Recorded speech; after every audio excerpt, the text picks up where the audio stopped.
Je vais rendre un petit hommage à l'ami Pelé. J'ai trouvé ce petit dessin sur Twitter que j'ai trouvé très sympa et qui révèle assez bien, enfin, qui montre un petit peu l'état d'esprit du monde du football, qui est en deuil depuis jeudi dernier et le décès, la date de décès de Pelé. Donc voilà, ce dessin avec Maradona qui attend Pelé et qui lui dit prends la main de Dieu. Bon, je trouve que c'est finalement ça résume tout.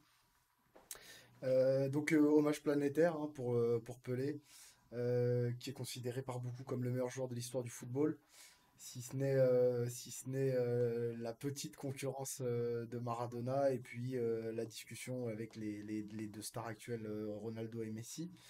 Mais pour parler un petit peu de lui, c'est un petit peu compliqué parce que il faut être né dans les années 50 pour l'avoir vu jouer principalement parce il a surtout été performant entre 1957, 56 et jusqu'au début, enfin plutôt jusqu'à la fin des années 70.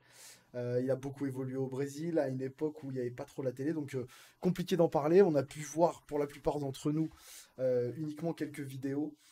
Mais bon, je vais quand même vous donner quelques infos hein, sur Pelé pour ceux qui ne le connaissent pas ou qui ont pas, ou finalement qui ont entendu parler de lui, mais qui savent pas exactement ce qu'il a fait. Pelé, déjà, c'est 3 titres de champion du monde, et ça, c'est quand même assez extraordinaire. Le premier, c'était en Suède en 1958, à seulement 17 ans. Donc c'est à l'heure actuelle toujours le plus jeune joueur à avoir gagné la Coupe du Monde. C'est aussi le plus jeune buteur de l'histoire de la Coupe du Monde à 17 ans. Et bon, bah l'un des seuls à l'avoir remporté 3 fois, dont deux d'affilée. Enfin, voilà, ça c'est un petit peu le palmarès juste sur la scène mondiale, ça fixe déjà pas mal de choses.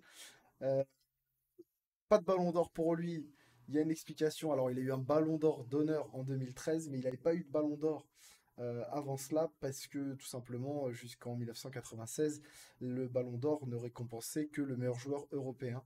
Et ce qui explique pourquoi Pelé n'a jamais eu de ballon d'or.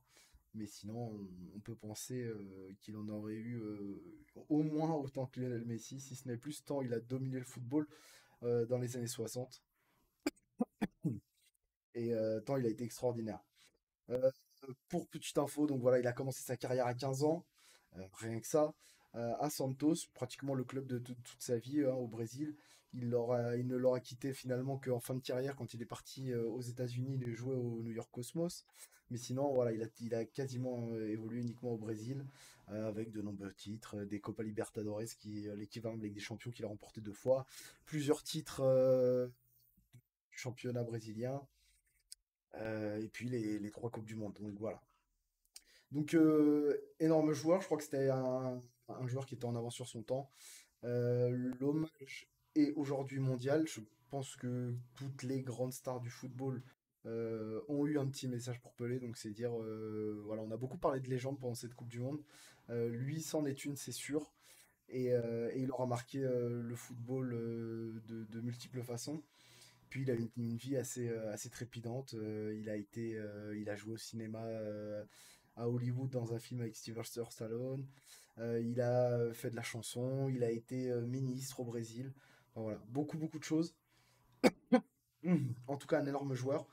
Et bon, bah voilà, il rejoint les Maradona, Eusebio, Johan Cruyff.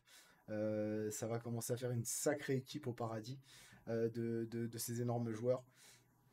Et le Brésil est en deuil pendant 3 jours, voilà, ça se comprend. Donc fallait rendre un petit hommage à Pelé, qui était, comme je vous l'ai dit, un joueur qui était certainement en avance sur son temps, qui était capable de réaliser ce que les autres font aujourd'hui.